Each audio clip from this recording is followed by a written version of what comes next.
Hello, welcome to this taste challenge. I have two 40% alcohol Caribbean Islands dark rums. This is Winn-Dixie distilled imported rum. All rum is distilled, of course. From the Caribbean islands. We don't know which islands. And it's bottled in Kentucky by Wide World Importers for Winn-Dixie stores. So it's a private label. I got it for about $13.99. Now they got it on sale for $12.99 until January 7th. Here is Bacardi, age 8 years, rare gold rum. Well, not really rare since you can buy it at Walmart. I don't think that qualifies as rare. Age at least 8 years. They call it the family reserve because they say that it was a family recipe. Well, it's based on a family recipe that only they, it wasn't sold, and then they decided to sell it. Wooden cap. Has some mold on the top. The cap. I have to clean that off. I have it in the cabinet. I bought this and the 10-year Grand Diaz. I bought that and the cedar wood case. I bought that. It's a humidor, but I don't have cigars in it. Rubber stopper, not a cork. Come on, you go there. I bought that a few years ago. It was probably 4 years ago. It may be 5 years ago in January. Right after New Year's, Walmart had that $70. It was a $70 gift pack. You got the cedar case with the glass front, the brass snaps. Holds 3 bottles.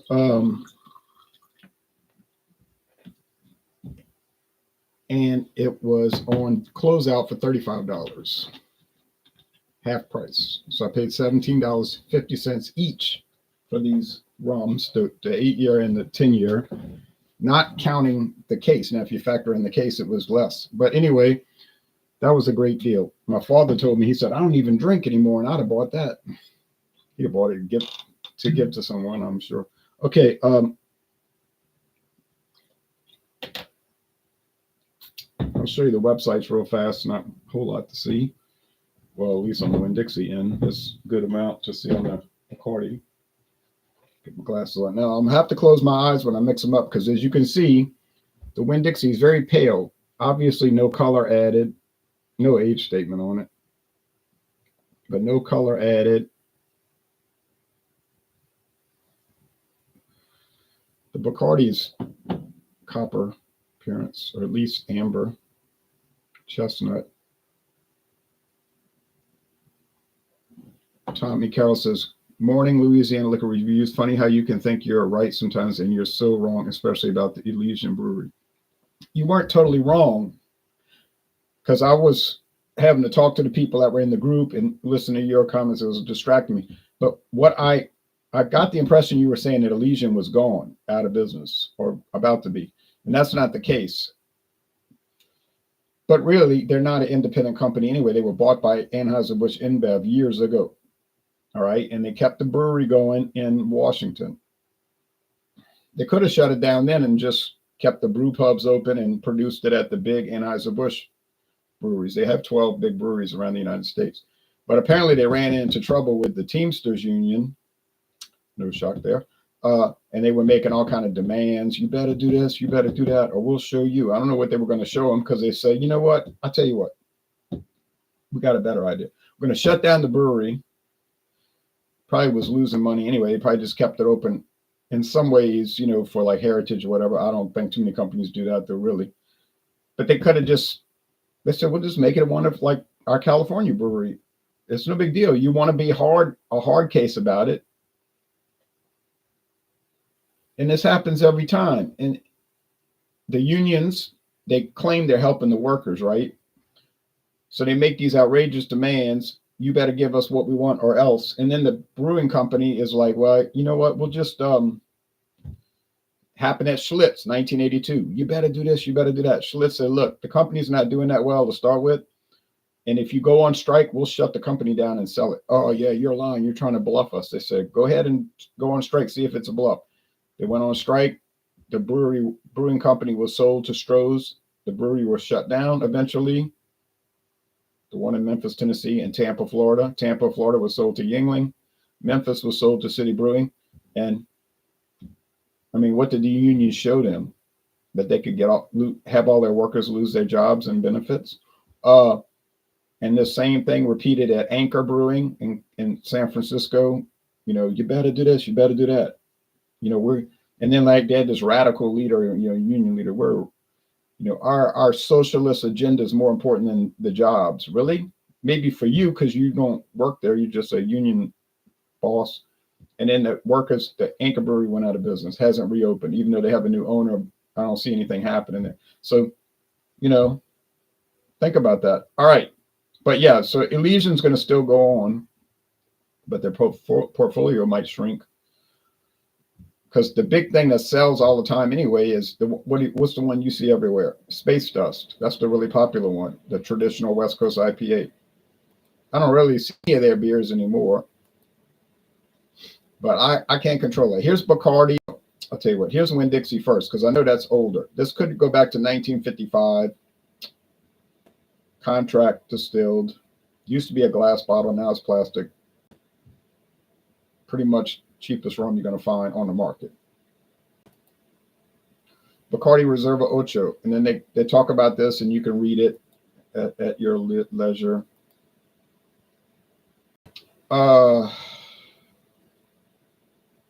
It's 8 years.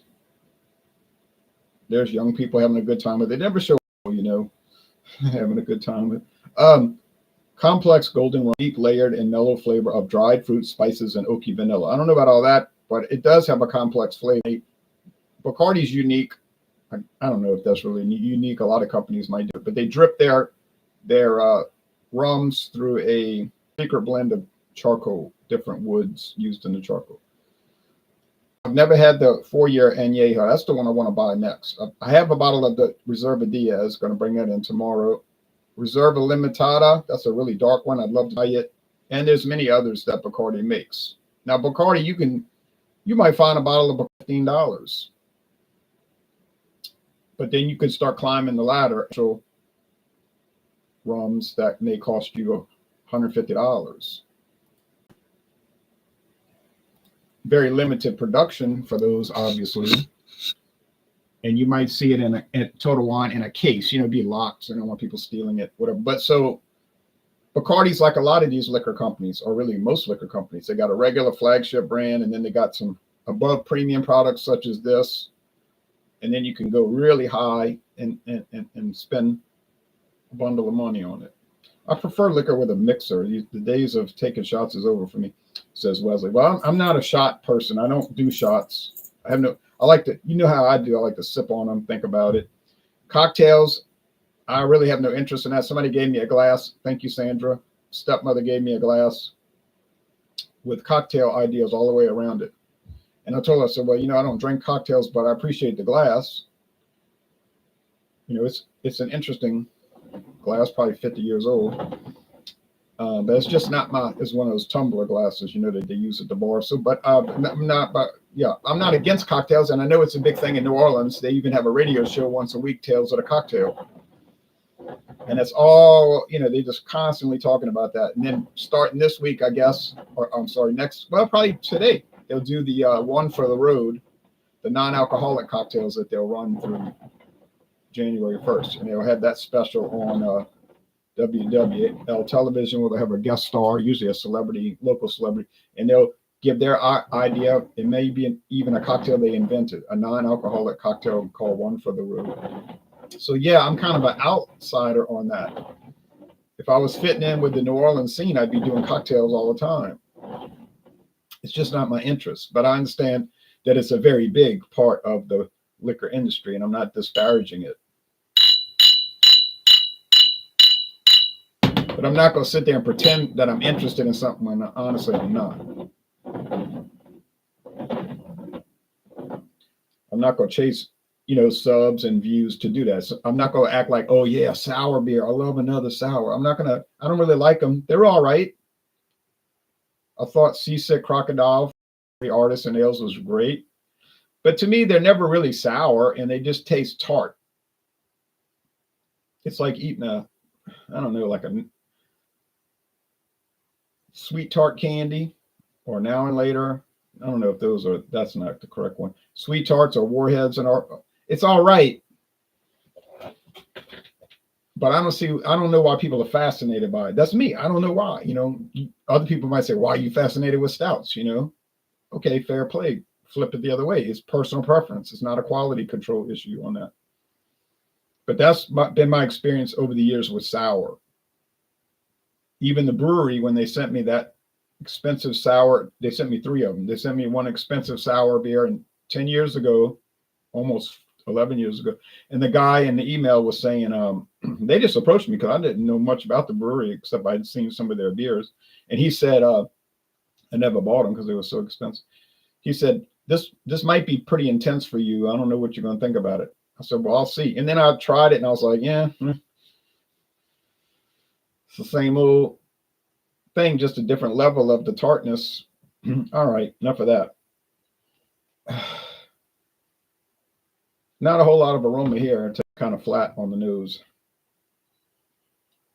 And this one has even less aroma. So it's got to be this is Winn-Dixie, because this one is very little aroma and this one is no aroma, right? But I don't know that. Taste time. Here we go. It's not dawn yet, so I can't call it Dawn Busters. But maybe by January 1st, it'll start lightening up at this time of the morning as the days grow longer.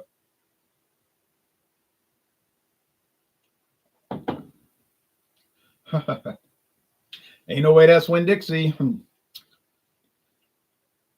Reserva Ocho, 8-year age Bacardi. Knew that wasn't going to be much of a challenge. So it's got a lot of complex flavor. And if you ask me, and you may not ask me, but if you ask me, I'll tell you, I think the Reserva Ocho is more flavorful than the 10-year age. Don't know why. It's got a lot of punch to it. Now, can I break it down like they're doing on the website, talking about, vanilla, pomegranates, katydid, clouds, terroir, and all that? Nah, I could pick out like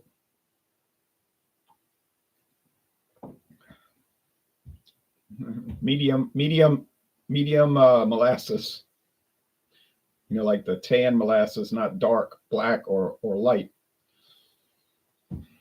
Maybe like brown sugar, which is made with molasses, and oak. Yeah, it's very nice. Is it worth the $35 a bottle? Yeah, I think so. I'm glad I got it for $17.50 plus tax, though. I mean, hey, if they got the deal, I'm gonna take the deal, right? You'd probably like Woodbridge. Oh, from Robert Mondavi Winery. Yeah, I probably would. Curious if you will ever have another wine examination. Probably. Although some people in the group don't like it because they don't like wine. They're not interested in it. And so they feel like, oh, well, I'll get excluded because I don't like wine. And that's true in a way, because if you don't like wine, why even talk about it? But other people like Claude, they're really into wine. So they like those kind of videos. And we did white wine and then we did red wine. And of course, we could categorize it like California wine, which would be most everything you could find. And then, or we could do sherry wine, port wine, Marsala wine, those dessert wines. Or we could just do dessert wine. That could be the beginning topic, dessert wine. That's a good idea, huh? So white wine, red wine, and then I guess the third category we need to bring in eventually would be rosé wine, which is neither dark nor light. It's in the middle. It's pink. It's not red or white. It's pink. It's a blend of those. And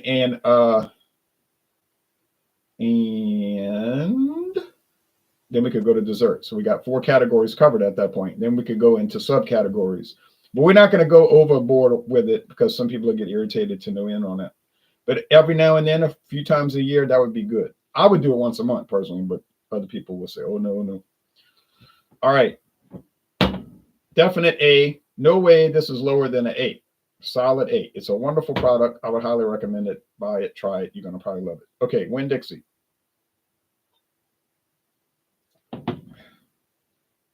It's like basic dark rum,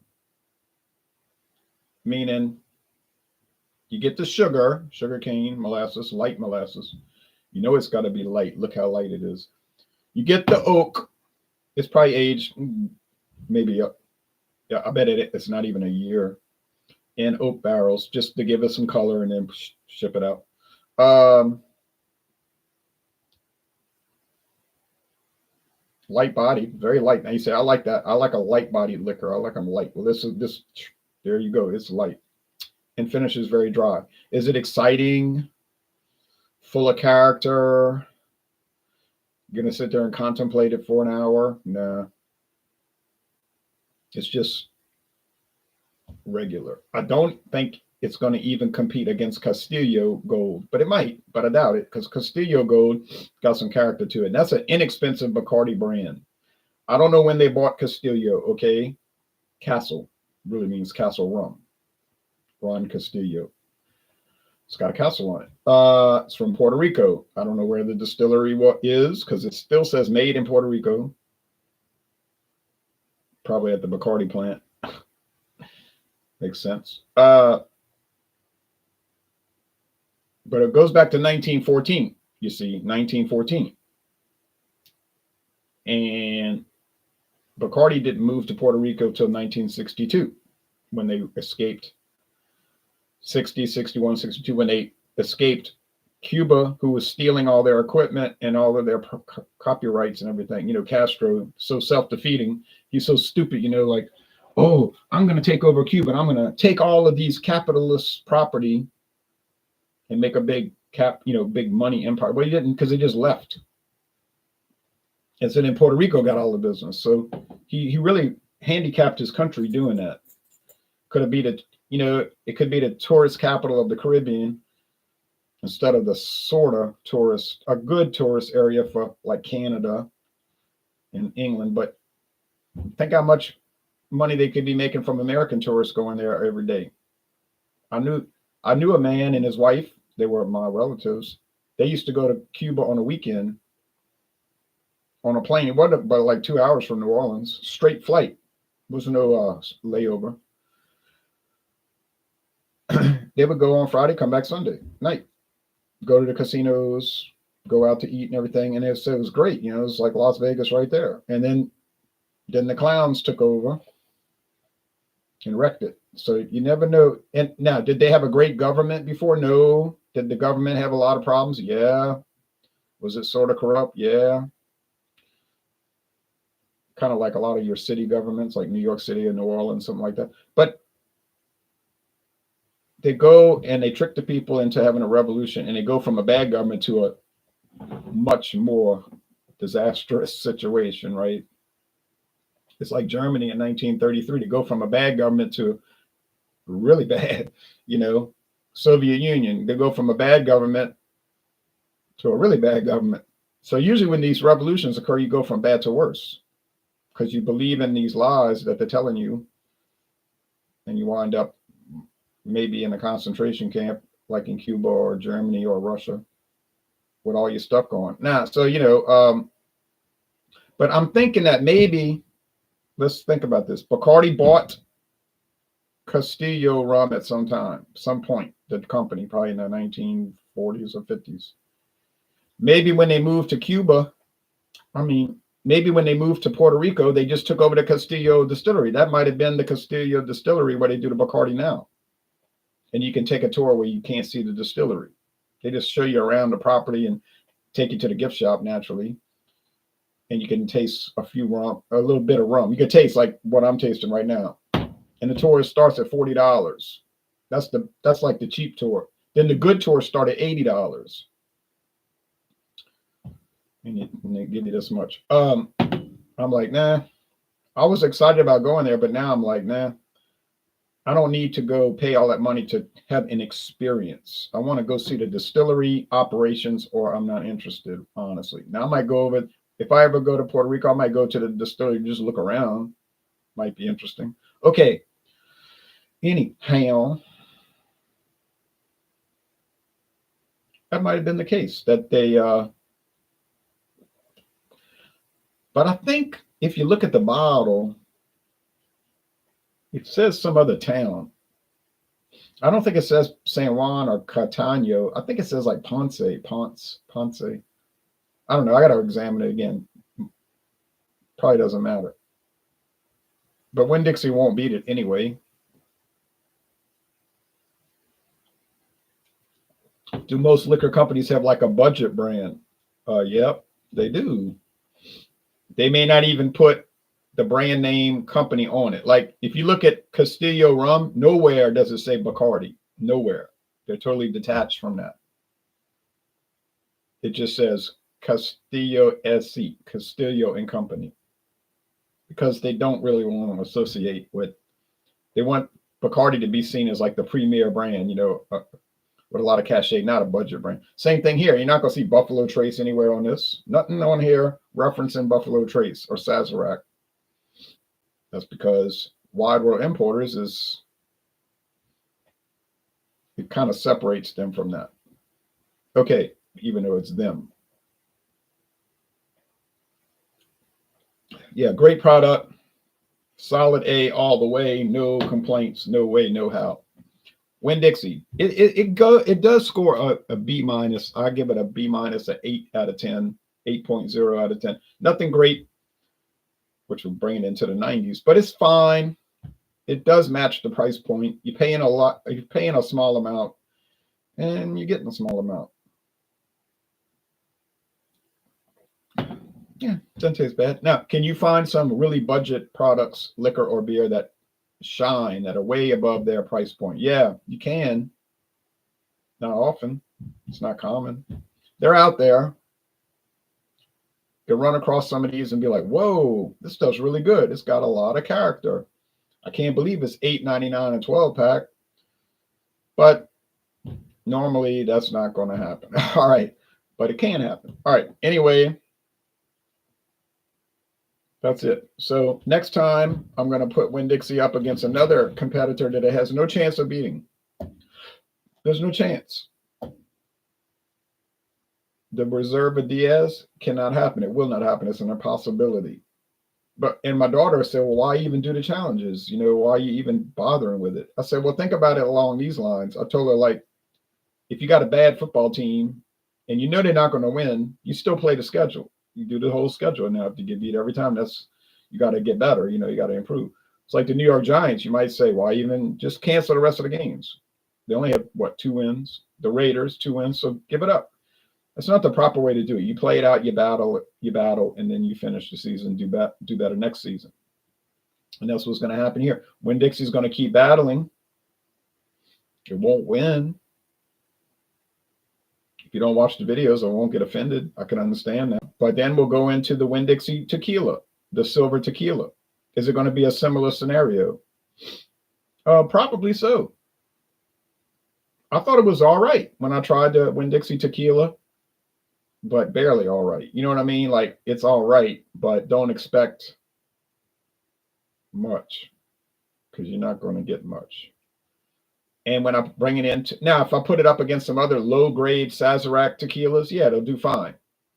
Juarez, that's from a